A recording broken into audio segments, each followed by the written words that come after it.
iniciando o estudo de uma nova obra do projeto Espiritizar da Federação Espírita do Mato Grosso. E o livro que nós escolhemos agora para compartilhar alguns capítulos, alguns temas que destacamos como de maior importância, estaremos trabalhando a partir de hoje. E eu lembro sempre a todos, há na internet diversos seminários elaborados pelos trabalhadores da Federação Espírita do Mato Grosso que abordam esses livros. No site www.espiritizar.com.br vocês podem ter acesso. Esse estudo que nós estamos realizando agora estará também disponibilizado no nosso canal no YouTube. E vamos logo para a introdução da temática central do livro. Para isso, nós trouxemos uma passagem do comentário de Emmanuel à carta de Tiago, capítulo 1, versículo 12, que se encontra no livro Cartas Universais e o Apocalipse. E o parágrafo que escolhemos para compartilhar alguns enfoques é esse. Contra o nosso anseio de claridade, temos milênios de sombra. Antepondo-se-nos a mais humilde aspiração de crescer no bem, vigoram os séculos em que nos comprazíamos no mal. Somente alcançaremos libertação quando atingirmos plena luz. Esclarecedor e, ao mesmo tempo, nos trazendo sérias advertências que é preciso refletirmos no nosso esforço de despertamento espiritual, que é o objetivo desses estudos do Projeto Espiritizar, da série psicológica de Joana de Ângeles também. Então aqui Emmanuel lembra, primeiramente, de uma forma muito significativa, as causas, os motivos das dificuldades que encontramos para o trabalho de ressignificação dos valores da nossa existência. E ele começa dizendo: contra o nosso anseio de claridade, temos milênios de sombra. Milênios de sombra tem a ver com o passado reencarnatório nosso, aonde estivemos focados no materialismo, na ilusão do corpo, da matéria, e aonde estabelecemos hábitos, vícios e condicionamentos de desequilíbrio e de infelicidade, que agora exigem todo um trabalho de reciclagem e de aprimoramento, de superação. E é por isso que aqui Emmanuel se refere a esses milênios de sombra. E eles vêm de encontro, eles são contrários ao estabelecimento da claridade no nosso íntimo. Essa claridade, enfatizada aqui, é aquela projetada pelo Evangelho do Cristo, que tenta envolver-nos e estabelecer nos novos hábitos mentais a criação de novos condicionamentos, de uma mudança profunda na nossa maneira de ver a vida como espíritos encarnados e das possibilidades, agora de fato, de podermos vivenciar a felicidade possível no mundo de provas e expiações.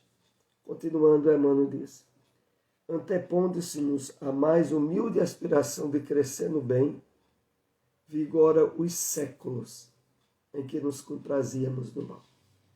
Então é preciso que, de uma vez por todas, levemos em conta de que o nosso passado não está apagado. Não é pelo fato de não termos recordação nem lembrança das reencarnações que já tivemos, que elas deixam de exercer ainda papel de influência e de determinismo em muitas ações impensadas, inconscientes que ainda devemos a tomar. E por isso Emmanuel conclui dizendo: somente alcançaremos libertação quando atingirmos plena luz. E aqui mais uma advertência muito séria, é que enquanto não tivermos realizado todo esse trabalho de despertamento da consciência de espírito imortal, nós estaremos presos, acorrentados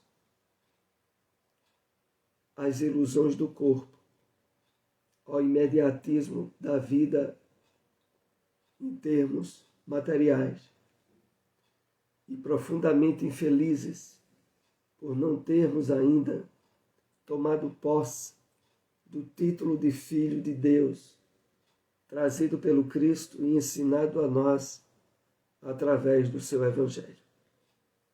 Então, com esses comentários, nós iremos iniciar o estudo do livro Consciência Espírita, vivendo e trabalhando no bem como espírito imortal.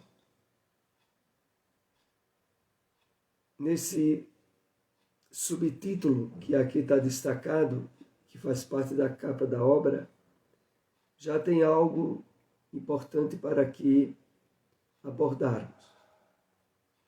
É de que muitas vezes, mesmo no meio espírita, muitos trabalhadores do bem, por não terem ainda percebido a necessidade do despertamento de consciência de espírito imortal, não trabalham, portanto, com essa consciência.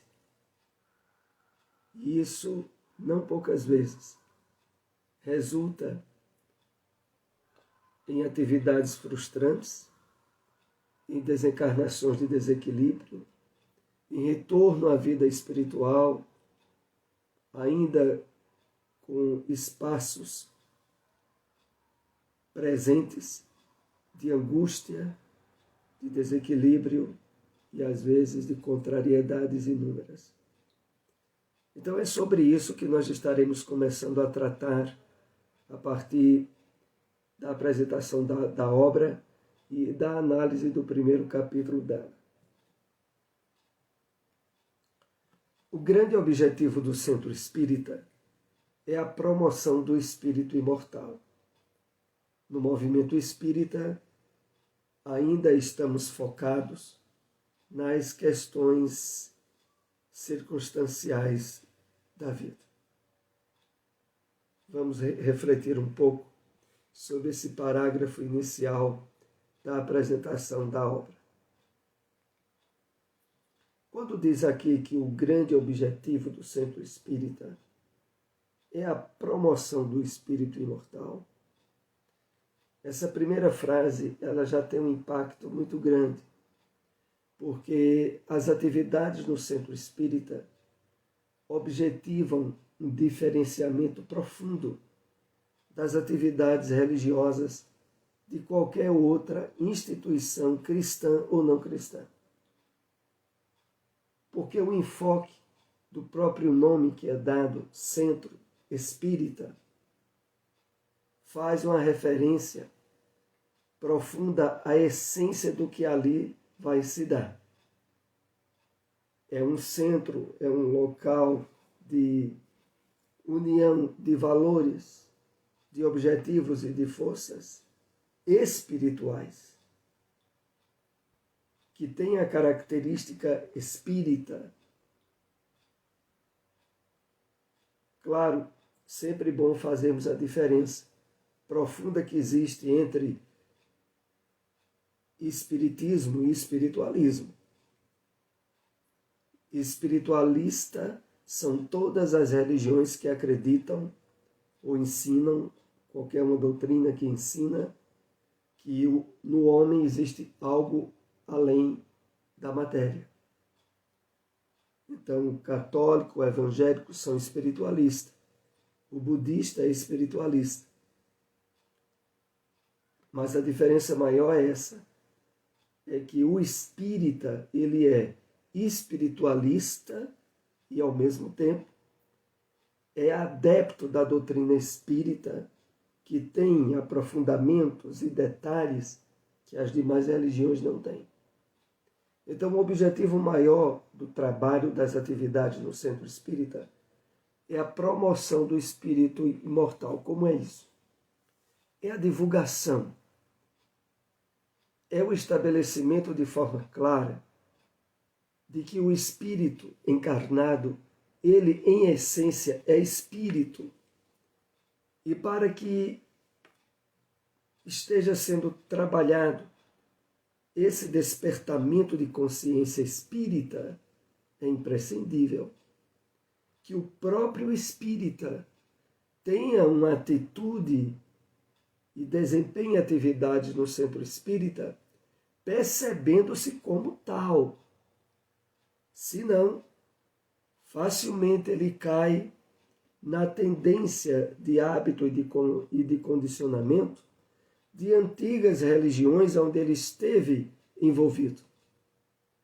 E aí a doutrina espírita, o centro espírita, passa a ser também uma religião convencionalista, onde a pessoa tem dias de culto, compromissos com a reunião, e aonde esses compromissos são estabelecidos e resolvidos de uma forma habitual, rotineira e, logo, condicional, perdendo-se a essência e o vigor que a consciência de ser espírita, no próprio centro espírita mesmo, é preciso estar sendo exercida. E prosseguindo, diz esse título: no movimento espírita, ainda estamos focados nas questões circunstanciais da vida.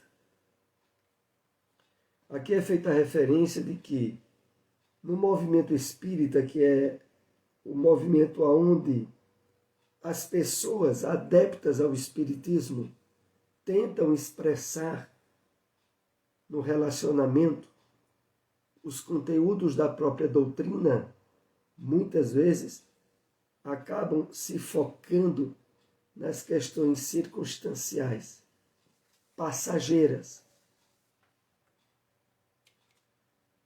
simplistas do dia a dia. Então, se chega na casa espírita ou na reunião espírita, como força de um hábito ou de um condicionamento, aonde a circunstância de cumprir aquele dever ou aquela tarefa mina, desqualifica a essência do próprio encontro espírita onde nós estamos. É isso que a obra começa aqui a nos chamar a atenção nesse trabalho de consciência espírita, que é o próprio título do livro.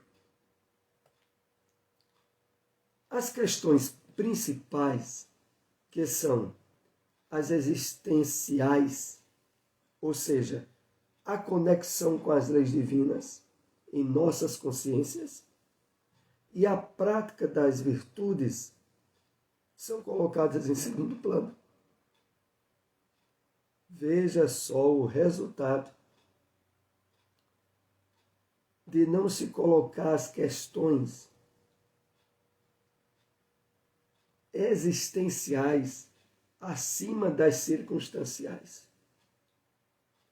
Acaba aquilo que é mais importante, que é a nossa conexão com as leis divinas e a prática das virtudes trazidas pelo Evangelho do Cristo, serem colocadas em segundo plano.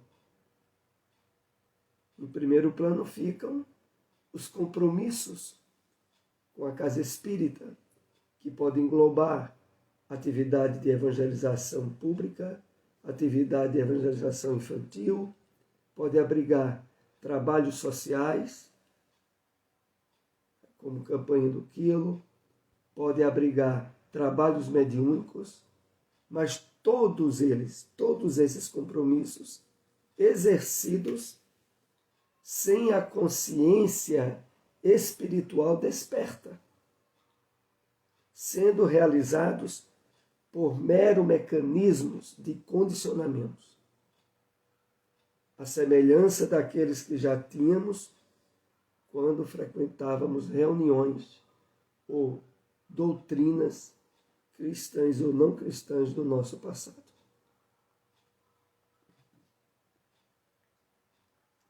O propósito desta obra é refletir sobre a consciência espírita, que é alcançada quando o trabalhador espírita se sente um espírito imortal, realizando o trabalho do bem. E isso, meus amigos, é muito diferente. Vamos analisar aqui esse texto. O objetivo, o propósito maior desta obra é refletir, é fazer com que nos conscientizemos a respeito desse trabalho de despertamento de consciência espírita. E esse trabalho ele é alcançado quando o voluntário, o trabalhador espírita se sente um espírito imortal, realizando o trabalho do bem. Para que nós possamos nos sentir espírito imortal, é imprescindível, ao exercermos as atividades, os compromissos espíritas, estarmos nos percebendo como espíritos imortais. E não como a maioria das pessoas que tem a ideia de que nasceram no berço e de que no túmulo a vida termina. A consciência de que nós somos espíritos eternos, mesmo durante a encarnação, precisa muito ser trabalhada em nós, mesmo nós espíritas. É preciso que vejamos as atividades espíritas como um campo de exercício do bem que trabalha uma espécie de habilitação, até de um treinamento mesmo, para atividades espirituais que iremos desempenhar ao desencarnarmos. Então, mesmo agora, durante a encarnação, nos sentir como voluntários dos espíritos benfeitores, nos percebermos como instrumento das leis divinas, na divulgação do Evangelho, na vivência da caridade, em diminuir a dor e o sofrimento do nosso próximo. Todas essas atividades, elas ganham cor e profundidade quando nós as exercemos com essa consciência trabalhada e desperta. É isso que a obra visa enfatizar. Nós poderemos fazer no movimento espírita muitas coisas para que os outros se sintam bem.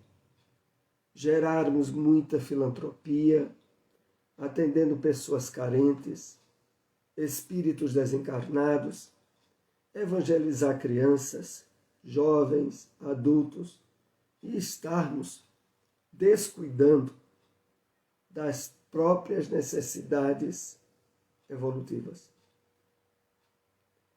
Veja que coisa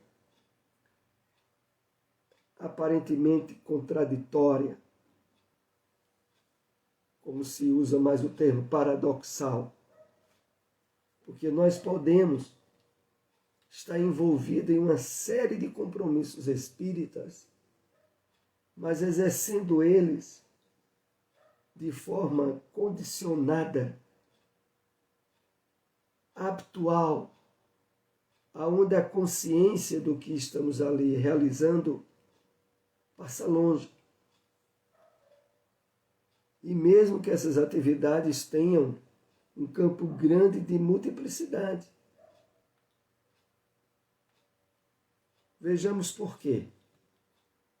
Como ocorreu com o espírito Jacó, pseudônimo de Frederico Figner, relatado por ele mesmo no livro Voltei, conforme estudaremos nesta obra.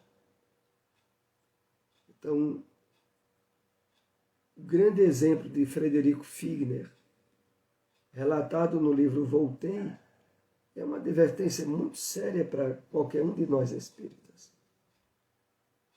Porque é o retrato, é o exemplo de alguém que exerceu a doutrina espírita durante muitos anos. Dizemos assim, exerceu,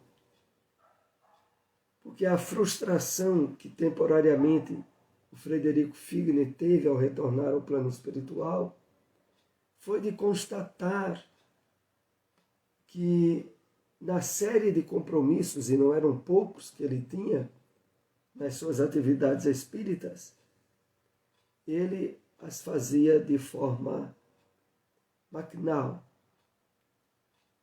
Ele não usufruiu o gosto, a satisfação de exercer essas tarefas com consciência, com prazer na realização do bem. Faltou esse vigor nas suas atividades, para que mesmo durante a encarnação ele pudesse vivenciar consigo mesmo um nível de plenitude e de bem-estar que lhe faltou muitas vezes. Então essa obra, Voltei, haverá referência a ela durante o estudo em algumas passagens, e aqui é destacada porque nela nós já temos um exemplo muito forte para nos chamar a atenção a respeito disso. Desenvolver a consciência espírita significa vermos o sentido do trabalho do bem no movimento espírita. Ou seja, cada um de nós é um espírito imortal. E é dessa forma que devemos viver e trabalhar no bem.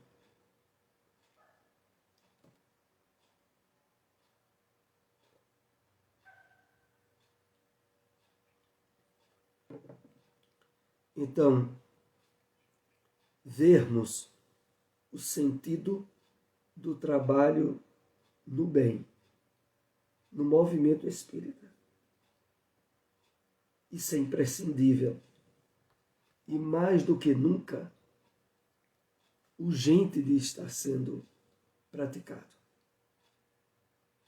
Porque quando esse sentido do trabalho do bem ele é expresso nas nossas atitudes e intenções dentro do trabalho espírita, nós jamais estaremos à busca de aprovação, de reconhecimento ou de louvor de ninguém.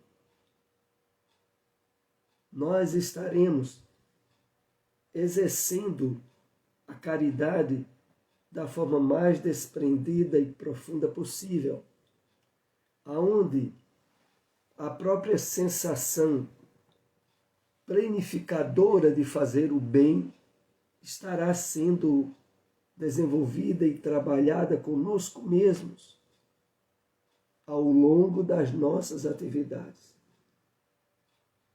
E nós não sentiremos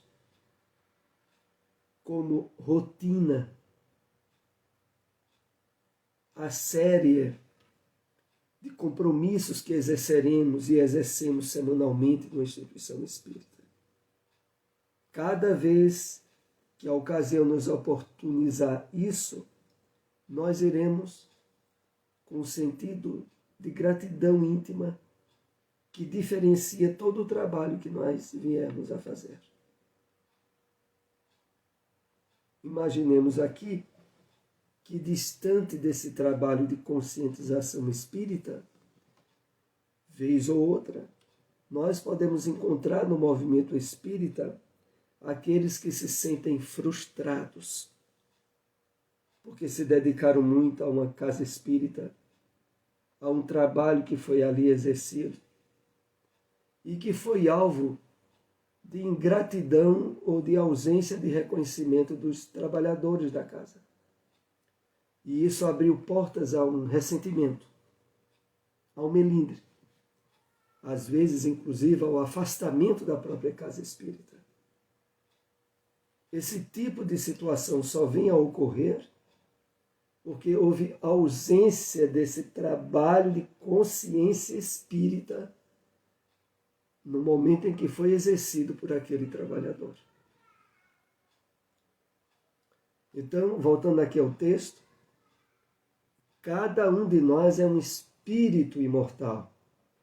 E é dessa forma que devemos viver e trabalhar no bem.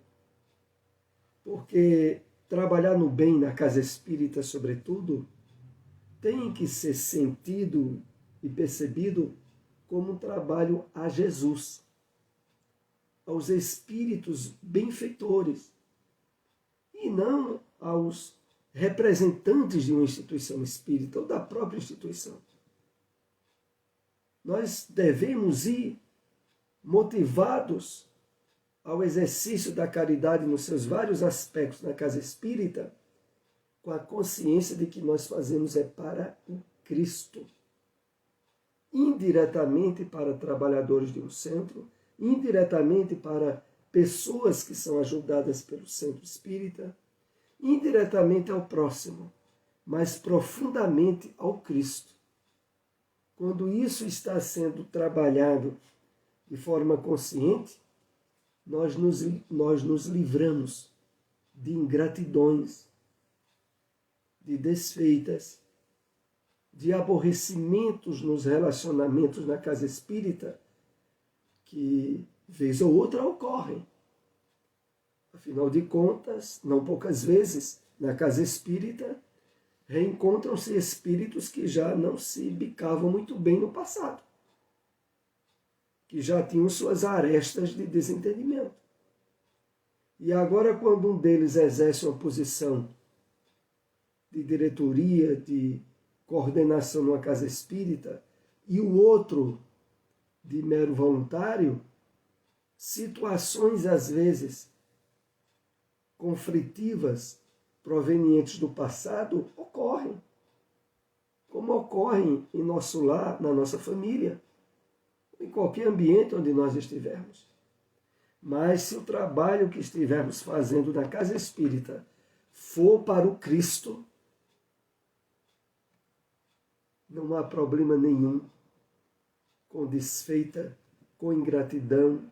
Pelo contrário, quando somos alvos desse tipo de atitudes na casa espírita, mas devemos, como dizia o apóstolo Paulo, nos gloriarmos no bem, na certeza de que o que a gente fez não foi para um diretor, para uma casa espírita, para um trabalhador, foi para o Cristo. E se esse trabalho, por aqueles que temporariamente estão na casa espírita, não é reconhecido, isso não tem importância nenhuma. É assim que as coisas começam a acontecer. No trabalho do bem, realizado no movimento espírita, o trabalhador deve refletir sobre duas questões básicas: as realizações existenciais e as realizações circunstanciais. Vamos analisar agora mais detidamente esses dois aspectos. Realizações existenciais. Todas aquelas que dizem respeito à nossa existência como espírito imortal. resultando na nossa evolução por meio da transformação moral. É claro, como aqui está bem explícito, que voltar a atenção para as realizações existenciais é o foco principal, porque dizem respeito ao espírito imortal que nós somos e a essa consciência que devemos trabalhar nas nossas atividades espíritas, resultando na nossa evolução por meio da transformação moral. Então, as realizações existenciais dizem respeito a nós mesmos, ao trabalho de autoburilamento, de aquisição de virtudes, de esforço por transcender os aspectos negativos do passado existencial nosso e de estar agora num trabalho ativo de renovação persistente no bem. Então, essas são as realizações existenciais. Pelo cumprimento das leis divinas presentes em nossas consciências e desenvolvendo as virtudes essenciais da vida. Tem a ver com os valores permanentes, atinentes ao ser existencial que somos. Então, o esforço de harmonização com as leis divinas tem a ver com esses valores existenciais, os quais devem ter a máxima atenção de nossa parte. As realizações existenciais são as principais, porque ninguém pode fazê-las por nós. No movimento espírita, muitas vezes invertemos os valores, focando as realizações circunstanciais, crendo que elas é que são os maiores objetivos de nossa vida. Vamos entender isso agora.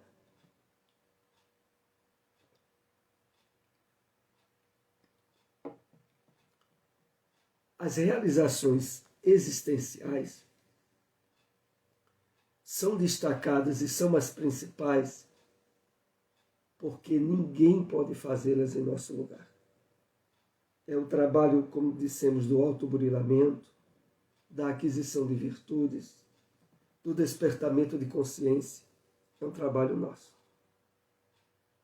No movimento espírita, muitas vezes invertemos os valores, focando as realizações circunstanciais e crendo que elas são maiores do que os objetivos de nossa vida.